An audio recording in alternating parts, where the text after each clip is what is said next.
El nou consultori mèdic de Prullans serà una realitat a principis de l'any que ve, si tot va segons el previst. Fa unes setmanes van començar les obres d'aquest nou equipament i a dia d'avui ja se'n comença a endevinar la forma.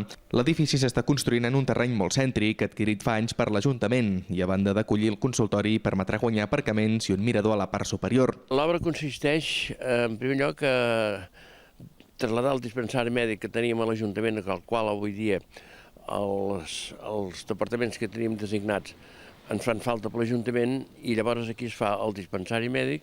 A més, per la part de dalt s'eixampla tota la plaça, al qual això donarà un accés millor per aparcaments i més utilitat pel poble. I a baix hi haurà, diguéssim, el dispensari mèdic i uns petits magatzems per l'Ajuntament. Aquest és el pacte i una mica de sorra verda. Un cop fet el nou equipament, l'espai que ocupa l'actual dispensari passarà a formar part de les dependències municipals. De fet, tant l'Ajuntament com el consultori i fins i tot l'escola estan en un mateix edifici i amb aquesta obra es guanyarà un espai molt preuat. Més gran i més bones condicions, perquè allà vam tenir d'ocupar uns locals que al qual estaven destinats per altres coses i ja avui dia els resulta petit. Sí, allò, diguéssim, s'agregarà a l'Ajuntament per posar arxius i coses que actualment fan falta.